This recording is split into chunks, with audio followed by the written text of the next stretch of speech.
안녕하세요. 두피 힐링 프로젝트 모난 원장입니다. 앞선 영상에서 두피 문신의 현실적인 단점을 말씀드렸는데도 여전히 이 시술이 매력적으로 느껴진다면 그건 아마 조건이 맞는 쪽에 가까운 분일 가능성이 높습니다. 오늘은 두피 문신이 정말 잘 어울리는 사람들의 공통점을 조금 더 깊이 있게 정리해드릴게요. 첫 번째로 이미 탈모 패턴이 안정된 사람입니다. 두피 문신은 지금도 계속 빠지고 있는 시기보다는 탈모 패턴이 어느 정도 고정된 상태에서 받게 되는 경우 가장 결과가 좋습니다. 수년 동안 비슷한 범위로 아주 천천히 빠지고 있고 변화가 크지 않고 두피 컨디션이 급격하게 나빠지지 않는 경우, 이런 분들은 문신 후에도 모발 변화가 적어서 톤과 밀도가 오랫동안 안정적으로 유지됩니다. 두 번째로 완전한 복구보다는 인상의 개선을 원하는 사람입니다. 두피 문신은 머리를 새로 나게 하는 기술이 아니라 보여지는 인상을 정리해주는 기술입니다. 정수리나 가르마가 훤히 보여서 시선이 머무는 게 불편하신 분들, 헤어라인이 흐려져서 인상이 약해져 보이시는 분들, 이런 경우 변화가 가장 크게 느껴집니다.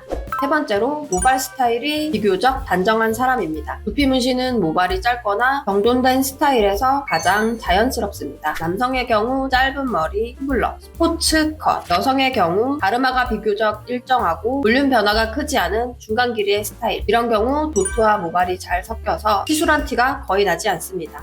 네 번째로 두피 상태가 비교적 안정적인 사람입니다. 염증이나 각질, 열감 등이 심한 상태에서는 색이 고르게 자리 잡기가 어려운데요. 두피가 붉게 염증이 많지 않고 두꺼운 각질층이 없고 자극에 크게 예민하지 않은 경우 두피 문신의 완성도와 유지력이 훨씬 좋아질 수 있습니다.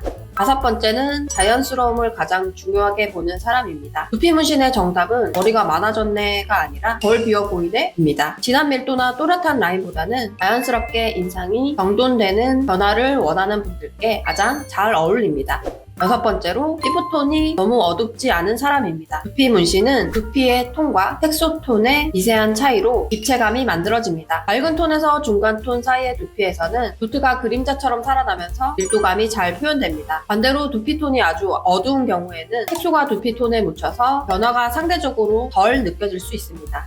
일곱 번째는 정수리, 가르마 위주의 고민을 가진 분들입니다. 두피 문신이 가장 안정적으로 어울리는 부위는 헤어라인보다는 정수리와 가르마 같은 영역입니다. 이 부위는 모발이 위에서 덮이듯이 자리 잡기 때문에 도트가 그대로 드러나지 않고 머리카락 사이로 자연스럽게 섞여 보입니다. 그래서 같은 밀도라도 헤어라인보다는 정수리나 가르마 쪽이 훨씬 자연스럽고 실패 확률도 낮습니다.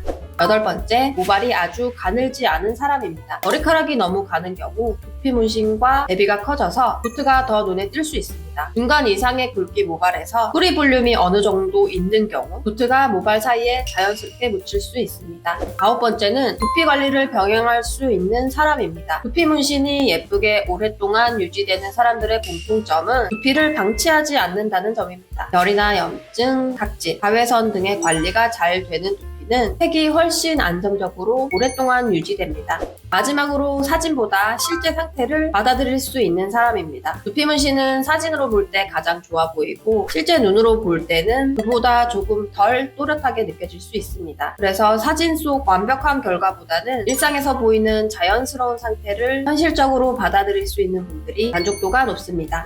두피 문신은 탈모를 없애는 기술이 아니라 탈모가 만들어 놓은 인상을 정리해주는 기술입니다. 앞선 조건에 많이 해당된다면 두피 문신은 굉장히 만족도가 높은 선택이 될 수 있습니다. 다음 영상에서는 상담할 때 가장 많이 받는 질문들, 즉 두피 문신을 고민하시는 분들이 실제로 가장 궁금해하는 내용들을 차분하게 정리해드릴게요. 감사합니다.